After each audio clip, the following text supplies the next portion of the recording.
Do you know that what I found in those emails should make your hair stand up? Do you know that they took statements from the founding of my Paul Revere Society, such as a nation is defined by its borders, language, and culture, and they use that as evidence of why I should be banned from Britain? I'm not making this up. I swear to you. I swear to you. They said that because Michael Savage believes a nation is defined by its borders, its language, and its culture, he has engaged in hateful speech. He has engaged in unacceptable behavior. Because he believes in borders, language, and culture, he has provoked and incited violence. Do you have any idea what this means? It means that the liberals have become the most extreme form of thought police. It means that the liberals have declared conservatives criminal. It means that the liberals in England have criminalized conservative thought and conservative speech, which is why every liberal who really believes in the liberal credo should buy my book, Banned in Britain. You need it as a document. You need to see the proof. You need to see I'm not hyping you. And you need to share it with your liberal friends. It may finally awaken you from your slumber before it is too late. It just might save America from the fate that Britain is suffering under these public school snots. I want you to go to michaelsavage.com and read the new legal letter that was sent by my attorneys, the defamation claim to Jackie Smith. And then I want you to look at the secret emails. Well, I can't give them to you now, but I want you to see the cover copy, the table of contents, and the excerpt for Banned in Britain. And once you look at these documents and put them together, and then you combine them with the fact that the very same labor government that did this to me, and remember what they did to me. You say, oh, big deal, you can't go to Britain. You didn't want to go anyway. Well, you have to see the larger point. That denies me my freedom of movement, which is a denial of my fundamental civil rights. It denies me a freedom of movement. Do you understand that? It's a denial of the European Commission on Human Rights laws. It's a denial of the U.S. Bill of Rights. It's a denial of British law itself. It's a denial of everything that is decent about democracies. It is something you would see out of North Korea. Didn't North Korea just arrest 2 people for entering its soil that they didn't approve of politically? Weren't 2 journalists just released from North Korea by Bill Clinton because they dared wander into that sacred nation without permission? This is something for you to behold. The very same government of the United States of America under Hillary Clinton and Barack Obama that wants to continue the open border policy started by Bill Clinton and magnified and amplified by George Bush, the open borders with Mexico, where drug dealers can walk right across the border, says nothing about a legitimate American broadcaster with millions of followers being unable to go across the borders of Britain. Don't you see what's at stake here? Don't you understand what's at stake here? I am one man fighting an entire government. Don't you understand what's at stake? I hope you do. And I hope you understand this is not hype, nor do I care about selling a certain number of books because it will fatten my wallet. I hope you understand that I'm well past that point in my life. And I hope you understand that there's a greater principle in these shows about being banned in Britain and this one man's fight to free his name from this list of murderers and terrorists. I hope you understand. I'll be right back. Let's go to the next caller. Wisconsin, Kathy, welcome to the program. Thank you, Dr. Savage, and God bless you for your courageous truth speech. I pray for you every night, Dr. Savage. This whole thing reminds me of Free Barabbas. They're letting this lunatic, this terrorist, off out of mercy. And they can't show mercy to someone with a courageous voice like you. God bless you, Dr. Savage. God bless you. Thank you, Kathy. God bless you for the call. Thank you. Kansas City, Jeff, welcome to the program. Go ahead, please. Yes, Dr. Savage, you are unmasking a big brother. You threaten the elites both here and abroad, and they know it.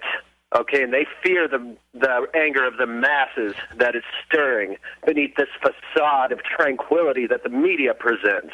They fear it. They understand it's real, and they should.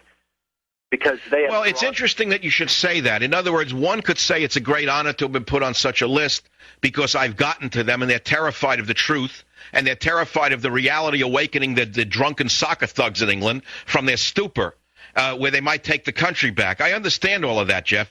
Meanwhile, the fact is that I'm twisting in the wind, and there is great danger in being on such a list, Jeff. There's no honor in being on this list. There's only danger, Jeff. And I don't have to spell out why there is danger in being on such a list, do I? Absolutely not. But you're competing against a bunch of self-serving egomaniacs like Sean Hannity, the leprechaun Bill O'Reilly. They trumpet these values. They don't stick up for you, which is pure cowardice, because anyone with a half of a mind knows it could be them next. Okay? Well, I wouldn't save all my wrath for them. I just consider them to be entertainers who don't want to rise to the occasion. I mean, frankly, if you want to talk about them one more time, I will. The greatest thing they could do for their own reputation would be to say, even though Savage has said things about me that are horrible, and I really despise what he's called me. He called me wallbanger. He called me leprechaun. He called me golfer. I don't like it. It got very personal. I think he was petty and childish. He shouldn't have done it, and I resent it. But there's a bigger principle here, and for that reason, I'm going to have Michael Savage on the Bill O'Reilly show, meaning O'Reilly could say that, or Hannity could get off his stupidity and say, even though he said these things about me, I'm going to show him a bigger man. But they're not bigger men, Jeff. That's the point. They are cowards. They're not bigger men. This is a golden opportunity for them to show that they're bigger men. But they won't and can't do it. And they rule Fox News like a lockdown. The painted girls are afraid to touch me. In the beginning, the painted girls were on my side because they understand what's at stake here. But the painted ladies of Fox News have been warned, probably by the shillelagh holder, not to talk about Michael Savage. Well, that's their loss, and I don't care about him anymore. I don't need them. I need you. I need you. Because one day, the truth will come out. One day, I'm telling you as I stand here, I will get... Look, my next goal is I'm trying to get this book to press, Banned in Britain. And we're in the last phases, copy editing before the printer, etc. You're buying the book in droves. It's doing well, so don't think I'm doing it for the buck. Okay, it's not. It's just more taxes and more money to give away. I'm doing it to get the message out. I want a document of what was done to an innocent man, so it's not done again. Now you understand why when a man speaks about borders, language, and culture, he becomes an enemy of the New World Order? Yes, they're going to trade. Okay, well, now you understand what my book is about. Banned in Britain is not just about this case with England. It's about the fact that they picked on me because I am trying to save the sovereignty of America, the sovereignty of England, the sovereignty of France, the sovereignty of Germany, the sovereignty of Norway, the sovereignty of Spain. Every Western nation right now has been overrun by international interests. We do not know who actually pulls the strings. And I'm trying to awaken the nationalist spirits in all of these nations. Do you understand that? Yes, but I'd like to add one little thing, Dr. Savage, if I may, please. Why not avenge yourself? Think. Why not harness the energy that you possess, like no other in this country, and you take your listeners and yourself and put us into the White House the next time around. Think of you think England's going to say, oh, we can't let the president of the United States into the country? I mean, it would be, what do you mean put us into the White House? I missed that, Jesse. What do you mean? Wait, what do you mean put us into the White House? What do you mean by that? Well, I mean the conservative movement. All right. Okay, good. That's a great question. Name one. Name who? One conservative? Yeah, tell me which conservative you want in the White House. Who? Cindy McCain? No, yourself. No, I'm not a politician. I am absolutely not a politician. In fact, I'm going to repeat what I said Friday. When my name is off this list, when I've gotten the justice I deserve, I will soon thereafter leave radio. This is the last straw for me. I don't want to pay this price anymore. I have paid too much for this career.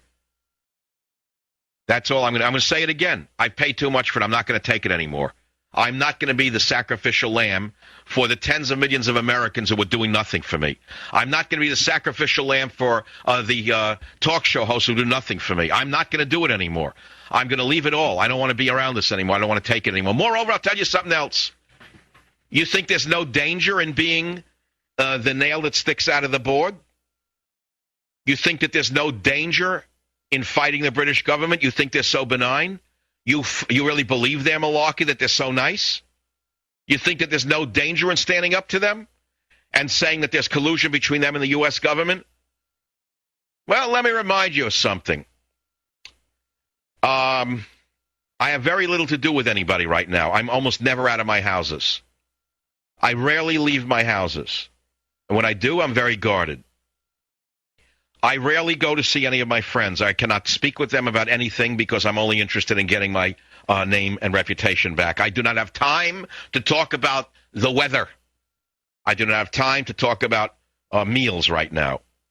So it's taken a very dramatic toll on this one American, and it's one man alone, and the only thing I have is you. Do you understand that?